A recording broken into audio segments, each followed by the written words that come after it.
નમસ્કાર, CV24 news સાથે હું રેશમા આપનું સ્વાગત કરું છું. અમદાવાદના કેટલાક વિસ્તારમાં વરસાદ ખાબક્યો હતો, જેમાં બોડકદેવ અને વસ્ત્રાપુરમાં ધોધમાર વરસાદ શરૂ થયો હતો. ત્યારે રાજ્યમાં સાર્વત્રિક વરસાદની આગાહી કરવામાં આવી છે.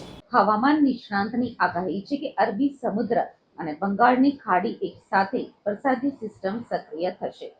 અરબી સમુદ્રમાં સાયક્લોનિક સર્ક્યુલેશન સિસ્ટમ તેમજ બંગાળની ખાડીમાં લો પ્રેશર સિસ્ટમ સર્જાઈ છે. 24 અને 25મી ઓગસ્ટ અતિ ભારે વરસાદની આગાહી છે. અંતિમ સપ્તાહમાં ગુજરાતમાં અતિ ભારે વરસાદની આગાહી છે. 24મી ઓગસ્ટ સુધીમાં ગુજરાતમાં ભારે વરસાદ થશે. દક્ષિણ અને સૌરાષ્ટ્રના તમામ ભાગમાં ભારે વરસાદ થશે. 25મી ઓગસ્ટે સમગ્ર રાજ્યમાં ભારે વરસાદની આગાહી કરાઈ છે, જેમાં રાજ્યમાં આગામી એક સપ્તાહ સાર્વત્રિક વરસાદની આગાહી છે. ઘણા વર્ષો બાદ અરબી સમુદ્ર અને બંગાળની ખાડી એક સાથે સક્રિય થઈ છે. બંને તરફથી બનતી વરસાદી સિસ્ટમથી ભારે વરસાદની આગાહી કરાઈ છે. ઓગસ્ટના અંતિમ સપ્તાહમાં ગુજરાતમાં ભારેથી અતિ ભારે વરસાદ પડશે.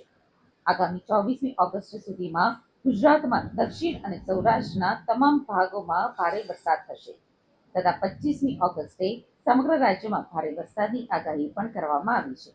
ત્યારે આજે અમદાવાદમાં ધોધમાર વરસાદ શરૂ થયો છે, જેમાં વિવિધ વિસ્તારોમાં પાણી ભરાવાના શરૂ થઈ ગયા છે.